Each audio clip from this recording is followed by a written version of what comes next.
दोस्तों एक बार फिर हमारे चैनल फिजिक्स पाओ में आपका बहुत बहुत स्वागत है।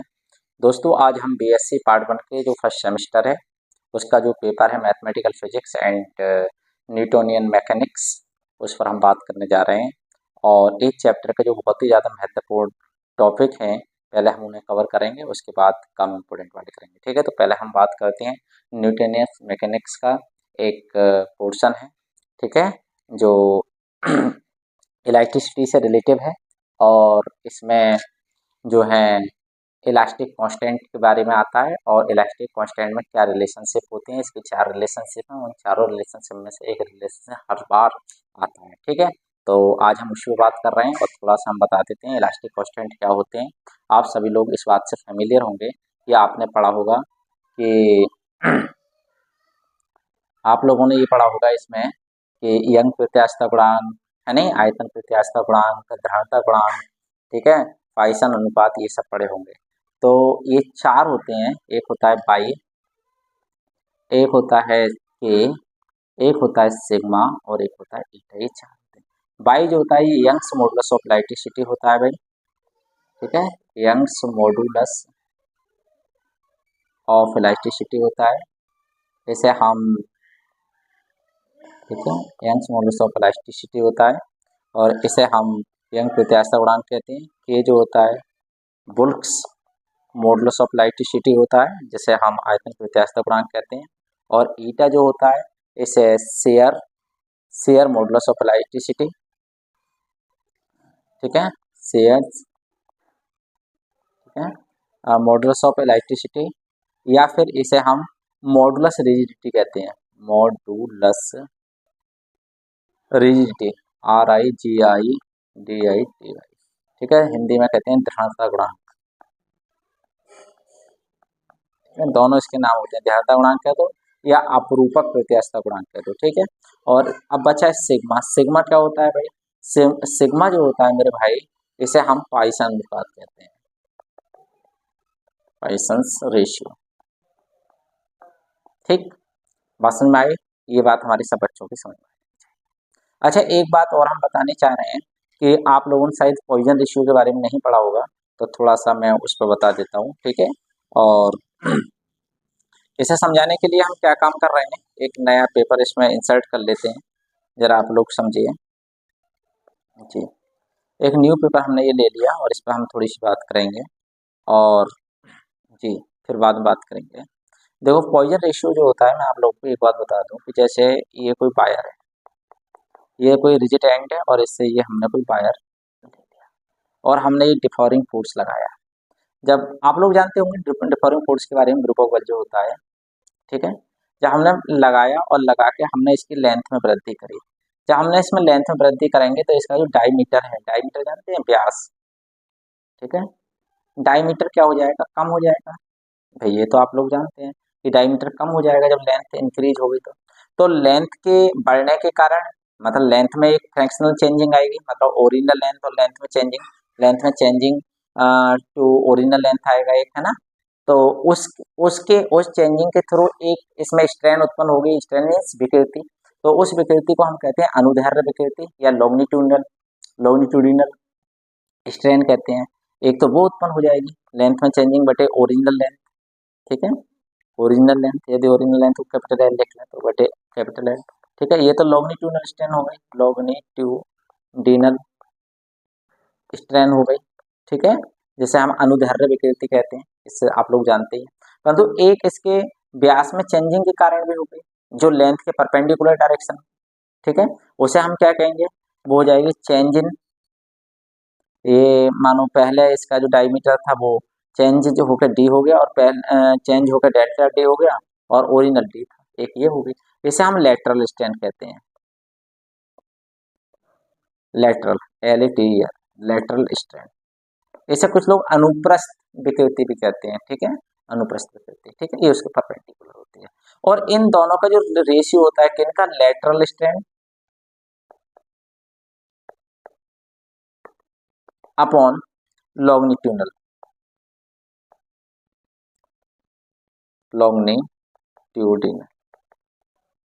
इनका जो ये रेशियो होता है यही सिग्मा कहलाता है, पॉइजन रेशियो होता है। ठीक है, और इसके बाद में बात करेंगे इसकी लिमिट वगैरह पर। तो यहाँ तक मेरे हिसाब से सब लोगों की समझ में आ जानी चाहिए। अब हम पहले इसके रिलेशन पर बात कर रहे हैं। पहला जो एक रिलेशन है, तो ये 4 फैक्टर हो गए, बाई हो गया, के हो गया, सिग्मा हो गया, एन हो गया।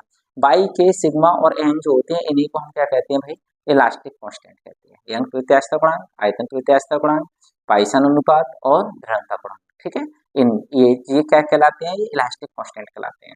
ये चूंकि 4 वेरिएबल है, ये 4 है, तो 4 इनमें इक्वेशन बनेंगे, 4 रिलेशन बनेंगे, ठीक है। तो पहला जो रिलेशन है उसका नाम है, देखिए मैं आपको हाईलाइट कर देता हूँ, ये चारों रिलेशन हमें डायरेक्टली भी याद होने चाहिए।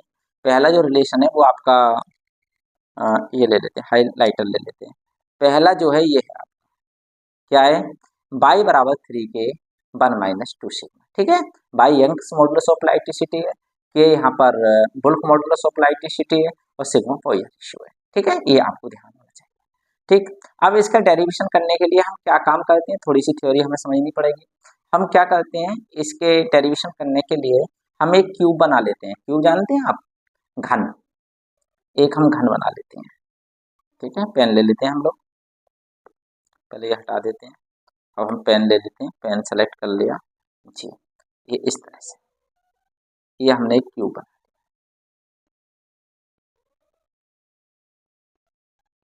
ठीक है। और ये जो हमने क्यूब बनाया,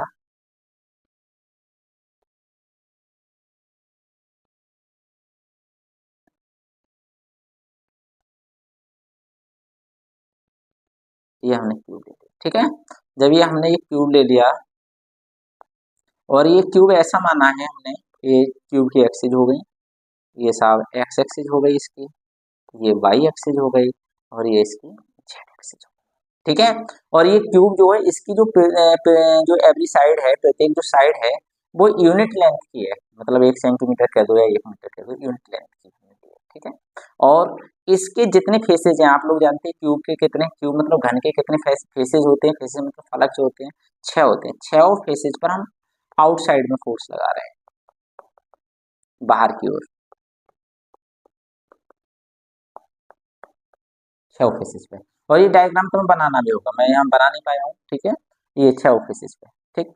अब कर क्या रहे हैं, अब हम थोड़ी थ्योरी भी लिखते हैं, कोई फिजिक्स में भाई थ्योरी लिखना बहुत जरूरी है, नेसेसरी होता है। वो दूसरी बात है कि लोग अब थ्योरी से हटते हैं, पर ऐसा नहीं होना चाहिए जी। देखिएगा, अब हम क्या कह रहे हैं, अब हम ये कह रहे हैं, माना किसी, देखिए जी, माना किसी क्यूब की प्रत्येक साइड की लेंथ यूनिट है, माना यूनिट लेंथ है उसकी, इसके प्रत्येक फेस पर बाहर की ओर फोर्स F लगाया गया है, ठीक है। यदि किसी डायरेक्शन में लगाया गया फोर्स क्या करता है, अपनी डायरेक्शन में तो स्मॉल एल का एक्सटेंशन करता है, एक्सटेंशन मतलब जानते हैं, विस्तार। और परपेंडिकुलर जो डायरेक्शन है उनमें क्या करता है, एल डैश का कंप्रेशन करता है। कंप्रेशन मतलब संकुचन, ठीक है। कंप्रेशन लिख दिए या कंट्रैक्टिंग लिख दिए, कंट्रैक्टिंग, कंट्रैक्टिंग माने भी क्या होता है, संकुचन होता है, ठीक है। तो कंप्रेशन करता है या फिर इतना कॉन्ट्रैक्टिंग करता है, ठीक है। तो ये कॉन्ट्रैक्टिंग कर रहा है या फिर नहीं कॉन्ट्रेक्शन होएगा, उसमें कॉन्ट्रेक्शन होएगा, कॉन्ट्रैक्टिंग मीन्स मतलब संकुचन, कमी, ठीक है। एल डैश की उसमें कमी हो रही है, क्योंकि आप जान रहे हैं जब एक्स अक्ष में हम खींच रहे होंगे तो बाई और जेड अक्ष में क्या हो रही होगा, कंट्रैक्शन हो रहा होगा, है नहीं, मतलब कंप्रेशन बोल दीजिए या कंट्रैक्टिंग कह दीजिए, ठीक है। तो कंट्रैक्टिंग हो रही होगी, ठीक, या संकुचन कह दीजिए, ठीक है, सुकड़न या संकुचन हो रहे होगा, ठीक है। अब क्या हो रहा है, मैंने अभी तुम्हें एक बात बताई थी कि जो परपेंडिकुलर डायरेक्शन में होता है उसे हम लेटरल स्ट्रेन जनरेट होती है, जैसे पॉइजन रेशियो में देखा था। तो लेटरल क्या होएगा, लेटरल स्ट्रेन क्या हो जाएगी, और लेंथ में चेंजिंग अपॉन ओरिजिनल लेंथ, यही तो हो जाएगी, ब्लैक ले लेते हैं इसे, ठीक। और ये क्या हो गया, और इसे जब 1 क्या लिखा है, क्योंकि ओरिजिनल लेंथ तो 1 है इसकी, ठीक है। तो ये एल डैश आ गया। दूसरा लॉन्गिट्यूडनल में क्या होगा, एल की लेंथ में इंक्रीज हो रहा है नहीं, सेम डायरेक्शन में, और 1 का कर देती है। अब पॉइजन रेशियो हम जानते हैं, ये फार्मूला होता है, अभी हमने बताया था कि पॉइजन रेशियो का ये फार्मूला होता है, ये तो अभी आप लोगों ने देखा था। उसमें हमने वैल्यू लगा दी और ये आ गया, और कुल मिलाकर ये हमारा रिलेशनशिप आ गया एल डैश बराबर, ठीक है। यहाँ तक बात सब। अब यंग्स मॉडुलस ऑफ इलेक्ट्रिसिटी के बारे में आप लोग जानते हैं, यंग्स मॉडुलस ऑफ इलेक्ट्रिसिटी को बाई से रिप्रेजेंट करते हैं, और बाई इक्वल टू क्या होता है, longitudinal stress upon longitudinal strain होती है। तो लॉन्गिट्यूडनल स्ट्रेस कैसे लगाते हैं, स्ट्रेस होता है रिएक्शन फोर्स अपॉन एरिया, तो रिएक्शन फोर्स कितना लग रहा है यहाँ पर F, जितना डिफॉर्मिंग फोर्स लग रहा है वो रिएक्शन फोर्स के बराबर होगा, क्योंकि in the limit of elasticity में बात कर रहे हैं हम लोग, प्रत्यास्थता की सीमा के अंदर बात कर रहे हैं। और प्रत्यास्थता की सीमा के अंदर आप लोग जानते हैं कि क्या होता है, डिफॉर्मिंग फोर्स रिएक्शन फोर्स के बराबर होता है। तो F अपॉन ए क्या चीज़ है, एरिया है, क्योंकि ए दोनों लेंथ वन वन है, तीनों ही है बल्कि, तो एरिया में से दो लेंथ की जरूरत पड़ेगी तो 1 × 1 1 हो गया। तो ये आ गया आपका कितना आ गया बताओ, बाई इक्वल टू यहाँ पर लिख सकते हैं आप F अपॉन 1, ठीक है, ये हटा देता हूँ है नहीं, F अपॉन 1 बन गया, और अपॉन में कितना आ जाएगा, एक मिनट देखो, F अपॉन 1 आ गया और अपॉन में कितना आ गया लॉन्गिट्यूडिनल स्ट्रेंथ कितनी है आपकी, L है। तो और ऐसा हमने जब इसे सॉल्व करा तो देखो ये सॉल्व करके यहाँ पे देखिए अब आप लोग ये आ गया L upon F upon Y आ गया, ठीक है। अब दूसरी बात क्या कर रहे हैं, अब चूंकि हमारी एक ये यहाँ से रिलेशन आ गई, इक्वेशन 1 आ गई थी, देखो ये इक्वेशन 1 थी, इस इक्वेशन 1 में हमने क्या काम करा, इसकी वैल्यू लगा दी, ये तो हमने एक्स्ट्रा पेपर जोड़ा है, अच्छा रफ कार्य के लिए। तो यहाँ पे क्या हो जाएगा बताइए अब, तो एल डैश बराबर क्या हो जाएगा, सिग्मा एफ अपॉन वाई। अब यहाँ से एक बात समझ में आ गई आपकी कि किसी सपोज करो किसी एक्सिस में, कोई भी एक्सिस हो सकती है, किसी एक्सिस में एक्सिस की डायरेक्शन में लगाया गया फोर्स, ठीक है, एफ अपॉन वाई का एक्सटेंशन करता है अपनी में, ठीक है। जैसे एक्स एक्स पर आया तो एक्स में एफ अपॉन वाई का क्या होगा, एफ अपॉन वाई की वृद्धि होगी, और दो जो बची उनमें क्या होगी, कमी होगी, और कमी कितने की होगी, सिग्मा एफ अपॉन वाई की, ठीक है, कमी होगी, कंप्रेशन होगा, ठीक है, या कॉन्ट्रैक्शन के लिख देना, कमी होगा, ठीक है, बात समझ में आई। या फिर दूसरे शब्दों में माइनस सिग्मा एफ अपॉन का क्या होगा, एक्सटेंशन होगा। भाई कहीं पर ये कह दो कि एक्स की कमी हो रही है, ये भी कह सकते हैं आप, या माइनस एक्स की क्या हो रही है, वृद्धि हो रही है, बात तो एक ही है, ठीक है, वही हमने लिख दिया। अब एक्स वाई और जेड एलोंग देखिए आप, क्योंकि सब पे बल लग रहा है, तो यदि एक्स एक्सिस क्या कर रही होगी, मानो हम एक्स एक्सिस पे एफ फोर्स लगा रहे हैं और साथ में एफ और वाई पे भी लगा रहे हैं, तो एक्स एक्सिस में एफ अपॉन वाई की वृद्धि हो रही होगी, और बची कुछ ये दो जो डायरेक्शन है, बची कुछ ये दो डायरेक्शन है, ये वाली, ये दो डायरेक्शन जो है ये दोनों में कमी हो रही होगी, ठीक है, बात समझ में आ रही है। भाई एफ अपॉन वाई की वृद्धि हो रही होगी एक्स में, और दो जो बची कौन, वाई और जेड, उनमें क्या हो रही होगी, इन दोनों की कमी हो रही होगी नहीं हो रही होगी। तो ये आ गया कितना, एफ अपॉन वाई बराबर minus sigma F upon Y और minus sigma F upon Y, ठीक है। इसे हमने सॉल्व कर लिया, सॉल्व करने के बाद ये हमारा आ गया, ठीक। अब यदि हम वाई में देखें, वाई में हम फोर्स लगाएं, तो वाई में तो देखो वृद्धि हो रही है, और ये दो हैं एक्स और जेड, इनमें क्या हो रही है, कमी हो रही है, ठीक है, तो इसलिए ये दोनों मिलके ये बात होगी, ठीक है। और ऐसे जेड में देखो एक्स और वाई में कमी हो रही है, इसमें वृद्धि हो रही है, ये सॉल्व होगी आगे। अब हम यहाँ से एक बात कह सकते हैं कि सब बराबर आ रहे हैं, इसका मतलब क्या है, ऐसा स्पष्ट है कि एल एक्स एल वाई और एल जेड, ये एल जेड है, एल एक्स एल वाई और एल जेड, ठीक है, इसे क्या कह सकते हैं हम, बराबर एल कह सकते हैं, क्या कह सकते हैं, इसे एल कह सकते हैं। तो ये क्या आ गया बेटा बताओ, पहले तो क्या हो गया, एल कह रहे हैं, यदि हम इसे एल कह रहे हैं तो क्या हो जाएगा, एक्सटेंशन के बाद क्यूब की साइड में, साइड की जो लेंथ हो जाएगी 1 + एल हो जाएगी, बात समझ में आई, कितनी हो जाएगी, 1 + एल हो जाएगी, पहले 1 थी, बाद में एक्सटेंशन के बाद कितनी हो गई, 1 + एल हो गई। और अब वॉल्यूम कितना हो जाएगा, क्यूब का वॉल्यूम क्या होता है, साइड का क्यूब, तो 1 + एल 3 हो जाएगी। जब इसे हम सॉल्व करेंगे तो 1 + a + b की पावर 3 जानते हो, a का घन प्लस b का घन प्लस 3l और 1 + l, इस तरह से हमने खोला तो ये आ गया। अब l² और l की पावर 3 बहुत छोटे हैं, जब ये दोनों छोटे हैं तो इन्हें क्या कर दिया हमने, हटा दिया, नेग्लेक्ट कर दिया, मैंने ये बात लिख भी दिया, क्योंकि l की वैल्यू बहुत कम है, इसलिए l² और l की 3 को क्या करने पर, छोड़ने पर छोड़ दिया, तो कितना आ गया, 1 + 3l आ गया, क्लियर हो गई। अब चूंकि हम वॉल्यूम में चेंजिंग क्यों निकाल रहे हैं, क्योंकि हमें वॉल्यूम स्ट्रेंथ की जरूरत पड़ेगी, ठीक है, तो ये आ गया। अब क्या हो जाएगा, नहीं से volume of the cube before the extension, extension से पहले कितना था आयतन, पहले भुजा 1 थी तो 1 की पावर 3 था, आयतन 1 था। चेंजिंग वॉल्यूम, वॉल्यूम में चेंजिंग कितना हो गया बताओ भाई, 3l हो गया, बात समझ में आई बात। तो l की वैल्यू हम जानते हैं f/1 - 2 होती है। अब बात करें बुल्क मॉडुलस ऑफ इलास्टिसिटी, तो बुल्क मॉडुलस ऑफ इलास्टिसिटी क्या होती है, k = bulk stress upon bulk strain. तो बुल्क स्ट्रेन क्या होगी बेटा, changing volume upon original volume, तो चेंजिंग वॉल्यूम कितना आ गया, ये आ गया तुम्हारा, ये सही तरीके से यहाँ लिख दो इस तरह से, k बराबर, नहीं सही लिखा है ये, k बराबर यही आएगा, थोड़ा सा सही कर देते हैं, ए सही है, k बराबर, ये मतलब मेन बटे का चिन्ह ये वाला है, मेन बटे का जो चिन्ह है वो ये वाला है, f/1 बराबर 3y अपॉन ये आ जाएगा, ठीक है, और ये जो है इसे जरा हम हटा देते हैं, ये चीज नहीं है कुछ भी, ये चीज कुछ नहीं, ये कुछ नहीं, ठीक है। तो एफ अपॉन वन वही एरिया अपॉन वन आ गया, और ये कितना आ गया बताओ, 3 बाई अपॉन बाई आ गया, 1 - 2 सिग्मा, ठीक। ये बोल कौन आ गई है, समझ गए होंगे आप लोग।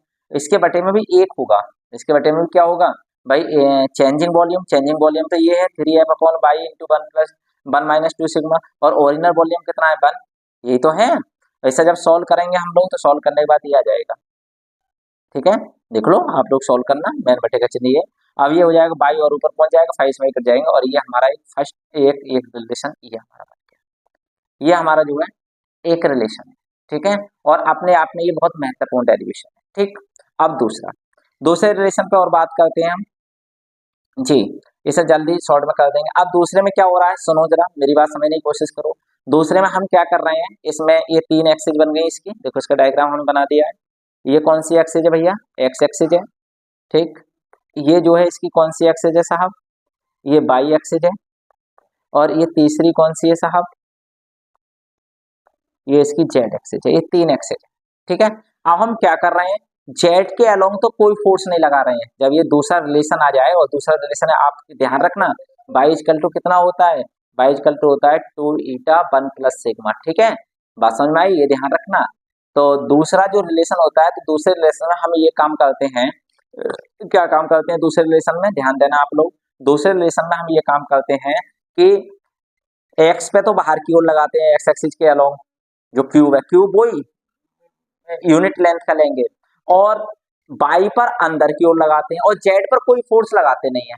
अब आप इन लोग एक बात जानते हैं, कभी भी याद रखना कि जब हम बाहर की ओर फोर्स लगा रहे हैं, तो वो अपनी डायरेक्शन में तो f/बाई की वृद्धि करता है, एक्सटेंशन करता है, और बची कुची में सिग्मा f/बाई का कंट्रेक्शन करता है या कंप्रेशन करता है, कमी करता है। ये बात आप सभी लोग जानते हैं। वो दूसरी बात है माइनस लगा के उसे एक्सटेंशन बोलते हैं आप, ठीक। अब यदि हम बात करें अंदर को लगाने की, हम अंदर की ओर, तो अंदर क्या हो जाएगा, अंदर ये हो जाएगा मेरे भाई, जब अंदर ही वो फोर्स लगाते हैं, तो जब अंदर की ओर फोर्स लगाते हैं तो अपनी डायरेक्शन में f/बाई की तो वो क्या कर देता है, वृद्धि कर देता, कमी कर देता है। बची कुची में सिग्मा f/बाई की क्या कर देता है, वो वृद्धि कर देता है। ये बात ध्यान रखना, जब अंदर की ओर लगाती है, बाहर की ओर ये कंडीशन है, जैसा भी पीछे देखा था। तो इसमें यही कंडीशन आती है। दूसरे रिलेशन को याद रखना, दूसरा रिलेशन बाई बराबर 2 ईटा 1 + सिग्मा होता है, और वो 3 के ये होता है 1 - 2 सिग्मा होता है, ठीक है, ठीक है, 3 के 1 - 2 सिग्मा, ठीक है। ये रिलेशन सब याद जरूर होने चाहिए आपके लिए, ये देखो ये वाला, ठीक। चलिए अब हम दूसरे रिलेशन पे जिसमें बात कर रहे हैं उस पर आ जाते हैं, दुनियाई बात छोड़ते हैं। हमने यही बात इसमें लिखी है, माना किसी क्यूब की प्रत्येक साइड की लेंथ यूनिट है, माना एक्स एक्सिस के अलोंग फोर्स बाहर की ओर तथा वाई एक्सिस के अलोंग फोर्स अंदर की ओर, और जेड एक्सिस के अलोंग कोई भी फोर्स नहीं लगा रहे हैं, ठीक है। अब दूसरी बात, एक्स एक्सिस के अलोंग लगाया गया जो फोर्स है अपनी डायरेक्शन में f/बाई का एक्सटेंशन, और परपेंडिकुलर डायरेक्शन में माइनस सिग्मा f/बाई का कंप्रेशन, ठीक है, मतलब कमी करता है, या है नहीं, या दूसरे शब्दों में ये कह सकते हैं माइनस सिग्मा f/बाई की वृद्धि करता है, ये बात हम जानते हैं। दूसरे शब्दों में अब बाई एक्सिस में अंदर की ओर लग जाए, बाई एक्सिस के अलोंग लगाया गया फोर्स f/बाई का कंप्रेशन करता है, ठीक है, या माइनस सिग्मा f/बाई का एक्सटेंशन, और अन्य जो परपेंडिकुलर डायरेक्शन में उन्हें प्लस सिग्मा/बाई का एक्सटेंशन करता है, ठीक है, ठीक है। अब यहाँ तक बात समझ में आ गई, कोई डाउट तो नहीं है। अब हम ये कह रहे हैं कि एक्स वाई जेड एक्सिस के अलोंग वृद्धि क्रमशः एक्स में एल एक्स है, और वाई में एल वाई है, और उसमें कितनी है एल जेड है, ये हमने वृद्धि मान ली। तो एल एक्स बराबर क्या हो जाएगा भाई बताओ, f/बाई प्लस सिग्मा f/बाई, यही तो हो जाएगा भाई। f/बाई ये तो एक्स एक्सिस में भाई बाहर को खींच ही रहे हैं, और ये जो बाई बाई में जो फोर्स लगा रहे हैं वो उल्टा वृद्धि कर रहा है, परपेंडिकुलर डायरेक्शन कौन बन गई उसकी एक्स, तो उसमें ये वृद्धि कर रहा है, ठीक है। अब यदि हम बाई एक्सिस में देखें तो बाई एक्सिस में क्या हो रहा है, माइनस सिग्मा f/बाई अपनी डायरेक्शन में तो वो कोई अंदर को लग रहा है, इतनी कम क्या कर रहा है, कमी, और एक्स एक्सिस में जो फोर्स लगा रहे हैं वो भी इसमें इतनी ही कमी कर रहा है, तो दोनों कमी कर रहे हैं, तो ये आ गया इतना, ये प्लस का आ गया, और ये कितना आ गया माइनस का। और जेड एक्सिस में कोई फोर्स लगा नहीं रहे हैं, परंतु जो एक्स एक्सिस में फोर्स लगाया है बाहर की ओर उसने तो क्या करी होगी, कमी करी होगी, ठीक है। और बाई एक्सिस पर अंदर की ओर जो लगा रहे हैं उसने इतने फोर्स की क्या करी होगी, वृद्धि करी होगी, कुल मिला के वो क्या हो गया, जीरो हो गया, ठीक है। तो so it is it is prove that, यहाँ से ये बात सिद्ध हो गई कि एल एक्स बराबर है माइनस एल वाई के। देखो एल एक्स बराबर माइनस एल वाई के, या फिर हम इसे क्या कह सकते हैं, एफ अपॉन वाई बराबर वन प्लस सिग्मा। देखो दोनों बराबर हैं, मतलब एक दूसरे माइनस के हैं। तो एक्स एक्सिस के अलोंग क्या हो रहा है, अभी वृद्धि हो रही है। जब वृद्धि हो रही है तो वहां कौन सा होगा, वृद्धि वाली स्ट्रेन उत्पन्न होगी, जिसे एक्सटेंसिव स्ट्रेन कहते हैं। कौन सी, एक्सटेंसिव स्ट्रेन। वो हो गई एफ अपॉन वाई बराबर one plus sigma upon one, ये आ गई। देखिए ये तो हो गई एक्सटेंसिव स्ट्रेन, ठीक है। दूसरा बाई एक्सिस के अलोंग क्या हो रहा है, कंप्रेशन हो रहा है, तो उसे कंप्रेसिव स्ट्रेन बोल दिया हमने, F upon Y one plus sigma upon one, ठीक है। जब कंप्रेसिव वर्ड बोल दिया तो माइनस लगाने की कोई जरूरत नहीं है। तो ये आ गई कितनी, ये आ गई एफ अपॉन वाई बराबर वन प्लस सिग्मा, दोनों सेम आ रही हैं। अब दूसरी बात, हम एक बात जानते हैं, क्या जानते हैं, सम ऑफ परपेंडिकुलर, मतलब वो दोनों एक दूसरे परपेंडिकुलर है, वो एक्स एक्सिस के अलोंग होंगे और वो वाई एक्सिस के अलोंग है। पर ये बात हम याद रखना, sum of perpendicular extensive and compressive strain, extensive और कंप्रेसिव स्ट्रेन का जो कहलाता है शेयर स्ट्रेन कहलाता है, शेयर स्ट्रेन, ठीक है। अवरूपक विकृति, अवरूपक विकृति कहते हैं इसे, ठीक है, या अवरूपण विकृति भी कहते हैं। और शेयर स्ट्रेन, तो शेयर स्ट्रेन इक्वल टू क्या करते हैं, डेट इज, अर्थात ये चीज हम कह सकते हैं इन दोनों का सम कर दें, सम करा तो ये आ गया, ठीक है। अब मॉडुलस ऑफ रिजिडिटी हम लोग जानते हैं कितनी होती है भाई, बताओ। Eta equal to shear stress upon shear strain. भाई जैसे केज क्या होती है, volume, volume stress upon volume, volume strain, यानी जैसे लॉन्गिट्यूडनल क्या होती है, longitudinal stress upon longitudinal strain, ठीक है। ऐसे ये जो होती है शेयर स्ट्रेस अपॉन क्या होती है, शेयर स्ट्रेन होती है। जब भी तो इसे share, share modulus of rigidity भी कहते हैं, अवरूपक व्यत्यासता गुणांक या मॉडुलस ऑफ रिजिडिटी दृढ़ता गुणांक, बात एक ही होती है, ठीक है, ये ध्यान रखना। इसकी वैल्यू हमने ये लगा दी और सॉल्व कर लिया, और सॉल्व करके ये हमारा रिलेशन आ गया। ये दो रिलेशन हमारे पास आ गए, ठीक है।